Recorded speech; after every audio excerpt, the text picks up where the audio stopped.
Halo sahabat sekalian, ketemu lagi di channel PLTS Sederhana. Gimana kabar sahabat semua? Semoga tetap dalam keadaan baik dan juga sehat selalu.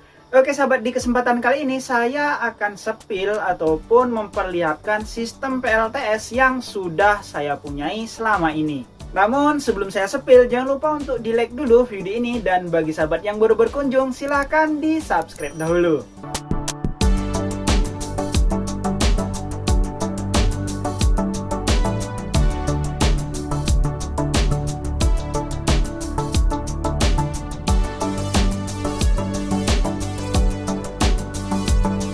Oke sahabat, jadi untuk PLTS yang saya pasang ini sistemnya off-grid ya. Jadi tidak ada aliran listrik lainnya selain sistem PLTS ini. Dan sistem PLTS yang sudah saya pasang ini sudah mampu beroperasi hingga 24 jam. Baik dalam keadaan cuaca terik maupun dalam keadaan mendung.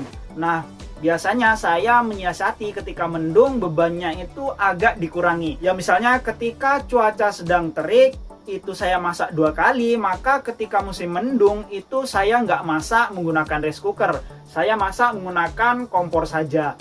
Dan itu salah satu trik yang biasanya saya lakukan ketika cuaca tidak mendukung. Dan untuk panel suryanya, saya pasang panel surya mono dengan kapasitas 200 WP kali 3 lembar. Jadi jika di total sekitar 600 watt peak.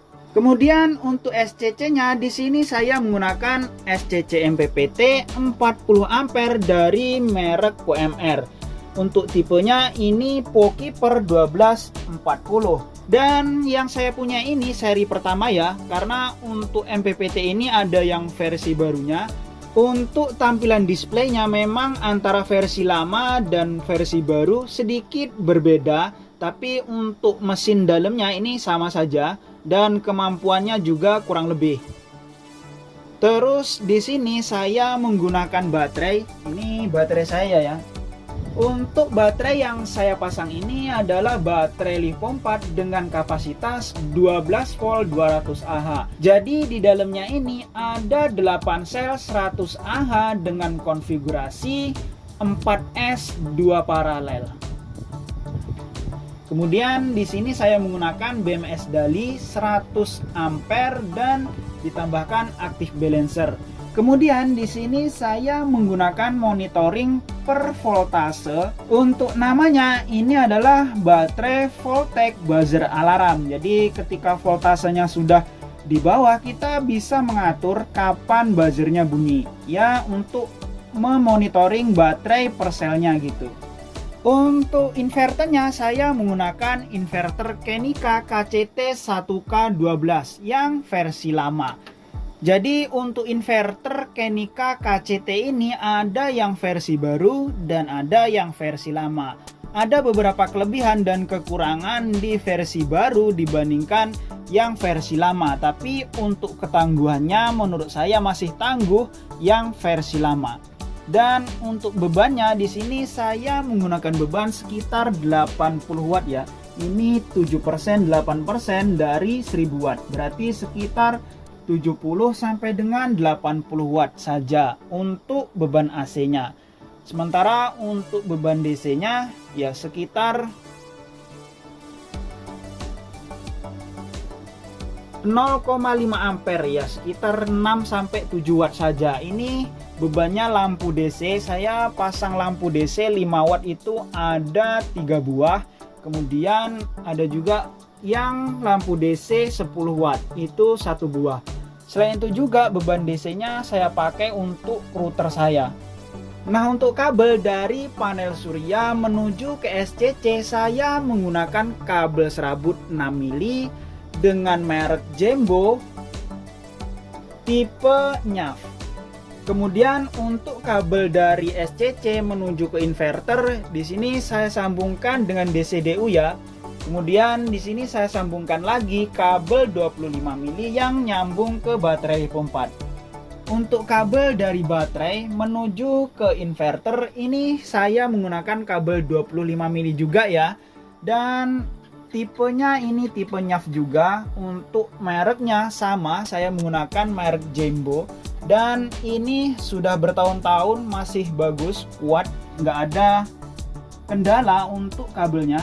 Kemudian untuk MCB dari panel surya ini saya pasang MCB DC 2P 16 ampere. Dan untuk MCB dari SCC menuju ke baterai saya menggunakan MCB 40 ampere. Ini saya sesuaikan dengan SCC-nya karena untuk SCC-nya 40 ampere juga. Kemudian untuk MCB dari SCC ke beban DC ini saya menggunakan MCB DC yang 10 ampere. Dan untuk dari inverter MCB-nya ini nggak saya pasang ya. Jadi untuk kabelnya ini saya langsungkan ke baterai. Biasanya saya pasang menggunakan MCB DC 100 ampere. Untuk MCB dari output inverter ataupun MCB AC di sini saya pakai MCB 6 ampere karena waktu itu saya nggak dapat MCB 4 ampere, adanya 6 ampere ya. Ini yang saya gunakan.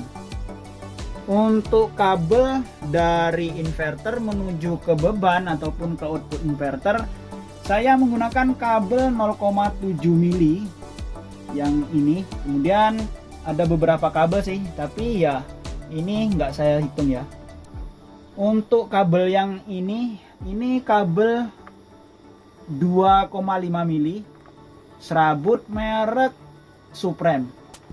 Oke sahabat, saya rasa kurang lebihnya begitu ya untuk sistem PLTS yang sudah saya pasang. Jika masih ada yang perlu ditanyakan silahkan tulis di kolom komentar, atau mungkin sahabat ingin belanja beberapa komponen PLTS silahkan cek di pin komentar saya atau di deskripsi video. Untuk di deskripsi video saya sudah meletakkan link koleksi Shopee saya. Di sana ada beberapa rekomendasi komponen PLTS yang mungkin sahabat butuhkan. Oke sahabat, sampai jumpa lagi pada video berikutnya.